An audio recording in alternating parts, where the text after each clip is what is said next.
दोस्तों देखेंगे पुलिस महानिरीक्षक का कार्यालय के ज्ञापांक 253 गोपनीय दिनांक 28/1/2025 को ही एक पत्र जारी किया गया था पुलिस अधीक्षक महोदय के नाम से,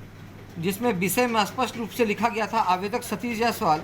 बाके मार्केट मेन रोड चास जिला बोकारो का इस कार्यालय में प्राप्त ईमेल में वर्णित तथ्यों के संबंध में। इसमें स्पष्ट रूप से लिखा गया था उपयुक्त विषयक आवेदक सतीश जायसवाल बाके मार्केट मेन रोड चास जिला बोकारो का ईमेल इस कार्यालय में प्राप्त हुआ है, जो आपको भी संबोधित है। उक्त ईमेल के माध्यम से एसडीएम कोर्ट के चास के विविध वाद संख्या 30/2024 के केस रिकॉर्ड के ऑर्डर शीट में ओवरराइटिंग कर ऑर्डर शीट के साथ छेड़छाड़ करने तथा केस रिकॉर्ड में इनके एडजॉर्नमेंट पिटीशन को गायब करने तथा विपक्षी को लाभ पहुंचाने हेतु एसडीओ ओम प्रकाश गुप्ता के ट्रांसफर होने के बाद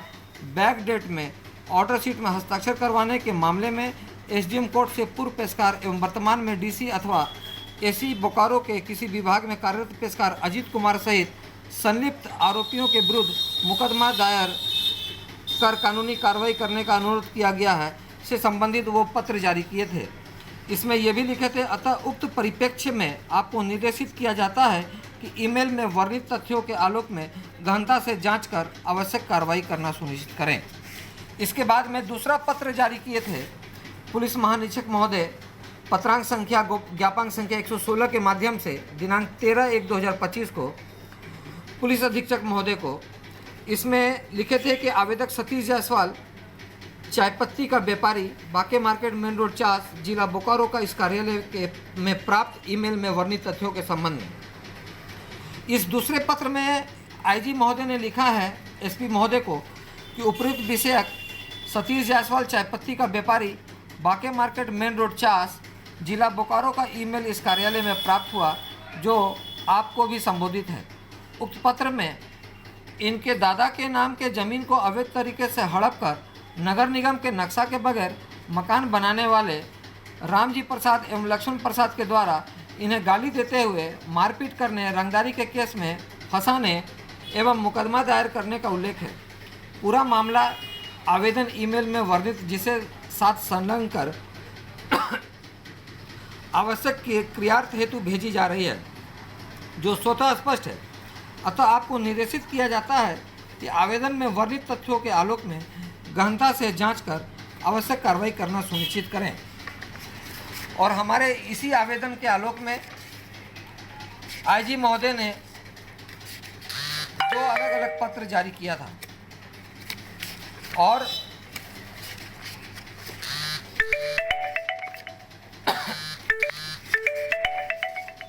ये आप देख रहे होंगे। आखिर अनुमंडल पदाधिकारी के विरुद्ध और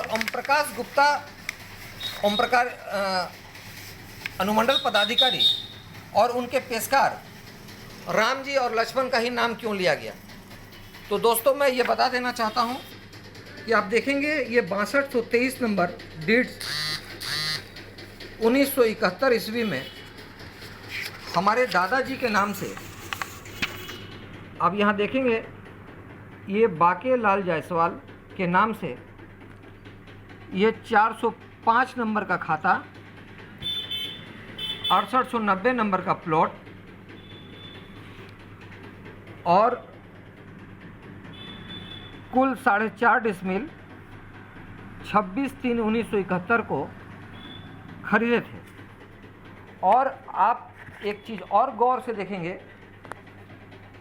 कि ये बाकेलाल जायसवाल के नाम से ये 405 खाता संख्या, प्लॉट संख्या 6890, 4.5 डिसमिल जितना खरीदे थे वो उतना डिसमिल का ज़मीन, और ये 2026-27 तक दिनांक 5/4/2026 को हमारे दादाजी के नाम से रसीद भी कटता है। उसके बाद भी इस ज़मीन में फर्जी तरीके से रामजी प्रसाद के द्वारा रजिस्ट्री कराया जाता है और रजिस्ट्री करवाने के बाद में हमारे उक्त ज़मीन में तोड़कर मकान बनाने का प्रयास किया जाता है। जब हम उस विरुद्ध में अनुमंडल पदाधिकारी के न्यायालय में मुकदमा दायर करते हैं तो वो मुकदमा दायर होता है विविधवाद संख्या 30/2024। एकदम स्पष्ट देखेंगे, विविधवाद संख्या 30/2024। और रामजी प्रसाद, जो मेवालाल प्रसाद सुधा ज्वेलर्स वाले का जो बेटा है, जो कि अभी इस बाईपास रोड में त्रिमूर्ति ज्वेलर्स के ठीक सामने में हमारा ज़मीन को हड़प कर सुधा गोल्ड के नाम से दुकान चला रहा है, उसमें जब केस चालू हुआ तो ये पेशकार को मैनेज किया, और मैनेज करने के बाद में प्रतिवादी हम हुए और मेरे को अनुपस्थित करा दिया गया जब हम वहाँ उपस्थित थे। जब हम विरोध किए तो पुनः मुझे उपस्थित किया गया। इसी तरीके से आप देखेंगे कहीं भी एसडीओ का इसमें हस्ताक्षर नहीं है। फिर दूसरा 11 तारीख को डेट पड़ा, फिर 4 तारीख को डेट पड़ा, यहाँ भी एसडीओ का हस्ताक्षर नहीं है। फिर 4 तारीख को डेट यहाँ पड़ा। आप देखेंगे इस 4 तारीख के डेट को ये फर्जी तरीके से ये लोग मिलजुल कर इस डेट को नज़दीक कराए 15/3/24। और ये 15/3/24 का डेट को नज़दीक कराने के लिए देखिएगा यहाँ पर एसडीओ का साइन भी नहीं है, और ये 18/3 का डेट रखा गया 24 को। तो ये 15/3/24 का डेट करवाने के लिए जब 4/4 का डेट ऑलरेडी पड़ चुका था और ये 4/4 यहाँ लिखा गया था, तो ये 4/4 के डेट को नज़दीक कराने के लिए पेशकार और रामजी प्रसाद ने अनुमंडल पदाधिकारी दंडाधिकारी के नाम से आवेदन लेते हैं नज़दीक तिथि निर्धारित करने के संबंध में, और ये आवेदन लिखते हैं 13/3/24 को। जब 4/4 का डेट पड़ा हुआ है तो वैसे स्थिति में ये 13/3 को आवेदन लिखते हैं। जब 11/3 का जब केस का डेट था तो ये 11/3 को भी तो आवेदन लिख सकते थे, ये 13/3 का आवेदन लिखते हैं। इस 13/3 के आवेदन में आप गौर से देखेंगे एसडीओ साहब का कहीं साइन भी नहीं है, कहीं इनिशियल नहीं है, कहीं आदेश नहीं है कि डेट को नज़दीक करना है। लेकिन ये फर्जी तरीके से पेशकार इस तरीके का एक नोटिस बनाता है और ओम प्रकाश गुप्ता को गुमराह कर इस नोटिस को साइन कर मेरे पास में भेज देता है, और डेट को यहाँ पर ओवर राइटिंग कर 15/3 कर दिया जाता है, और 18/3 का जो है यहाँ पर केस का डेट रख दिया जाता है। जब मैं 18/3 को पहुँचता हूँ तो प्रथम पक्ष की ओर से एक सदस्य का हाजिरी है और द्वितीय पक्ष का कोई अटेंडेंस नहीं है, और यहाँ पर एसडीओ साहब का हस्ताक्षर भी नहीं है। और इसके बाद जब आप आगे बढ़ेंगे तो हर डेट में प्रथम पक्ष उपस्थित, एसडीओ का साइन नहीं है, प्रथम पक्ष उपस्थित, एसडीओ का साइन नहीं है, प्रथम उभय पक्ष उपस्थित, एसडीओ का साइन नहीं है, उभय पक्ष उपस्थित, एसडीओ का साइन नहीं है। फिर प्रथम पक्ष के एक सदस्य का हाजिरी है, द्वितीय पक्ष का वकालतन हाजिरी है, एसडीओ साहब का साइन नहीं है। फिर यहाँ पर आप देखेंगे कि ये 21/6 का डेट पड़ा रहता है। 21/6 का डेट में उभय पक्ष उपस्थित, और ये 21 तारीख को जो डेट पड़ता है 28 तारीख को रखा जाता है, ये अपने मर्जी से इसको 25 तारीख कर देते हैं। फिर 25 तारीख को जब हम पहुँचते हैं तो उभय पक्ष के एक एक सदस्य का हाजिरी 5/7 को डेट रखा जाता है, एसडीओ साहब की उपस्थिति नहीं है। फिर उसके बाद में प्रथम पक्ष के एक सदस्य का हाजिरी, एसडीओ साहब का उपस्थिति नहीं है, 9/7 को डेट रखा जाता है। जब 9/7 को डेट रखा जाता है उसके बाद में 9/7 के बाद में एक भी डेट नहीं पड़ता है, जिसके वजह से हमको व्यवस्थापूर्ण एसडीओ के विरुद्ध हमको शिकायत लिखना पड़ता है। और वो शिकायत हम जो है 8वां महीना और 9वां महीना में हम एसडीओ के खिलाफ, ओम प्रकाश गुप्ता के खिलाफ शिकायत लिखते हैं कि मुझे 9/7/24 के बाद डेट नहीं दिया जा रहा है। और हमारा इसमें आप देखेंगे एडजॉर्नमेंट पिटीशन दाखिल किया गया जिक्र है, और वो एडजॉर्नमेंट पिटीशन कौन सा है वो भी मैं आपको दिखलाना चाहता हूँ कि वो एडजॉर्नमेंट पिटीशन हमारा रिकॉर्ड में लगा हुआ है।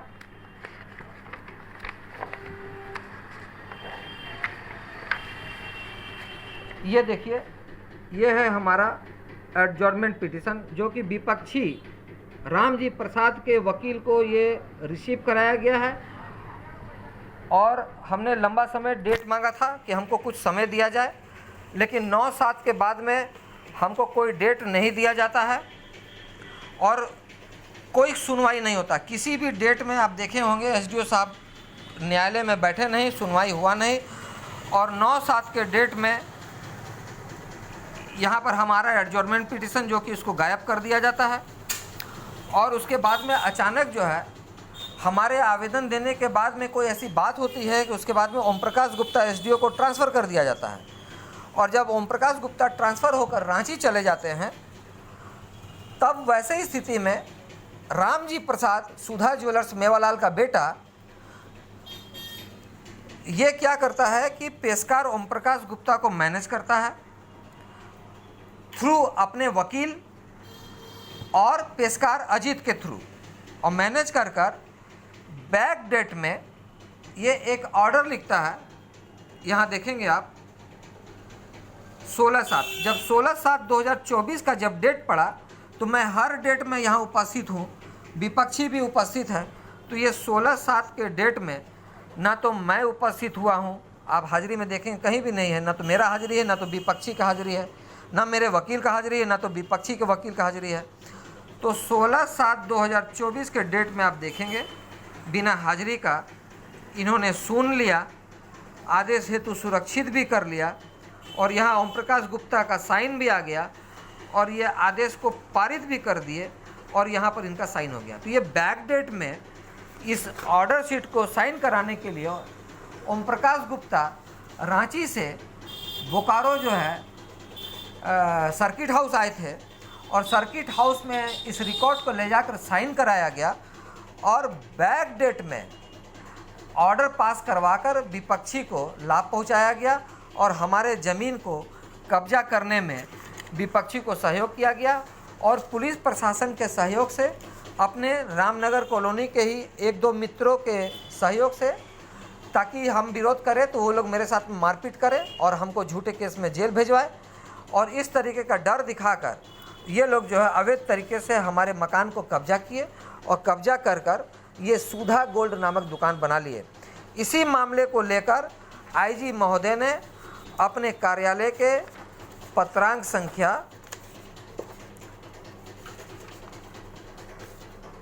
आप देखेंगे, आईजी महोदय ने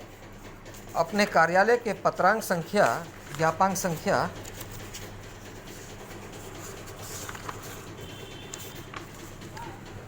253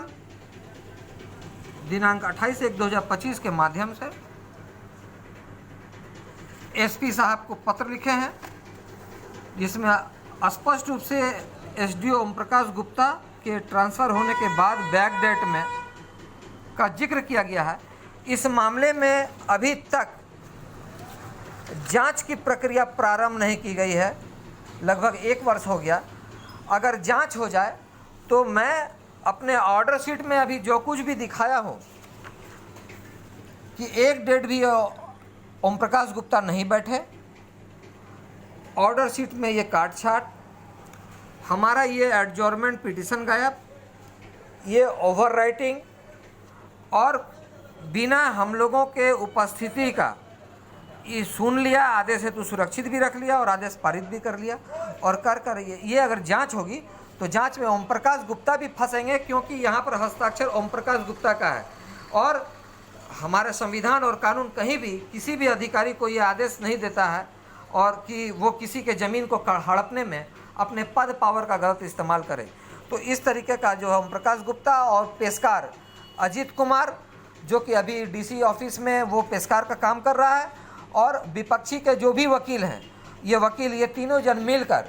ये जो है साठगांठ कर हमारे प्रॉपर्टी को कब्जा कराने में विपक्षी रामजी प्रसाद मेवालाल प्रसाद का बेटा रामजी प्रसाद को मदद किए हैं। जबकि ये हमारे दादाजी के नाम का ज़मीन है, और ज़मीन का रसीद जो है 2026-27 तक हमारे दादाजी के नाम से ही 4.5 डिसमिल ज़मीन का रसीद कट रहा है। ये 6890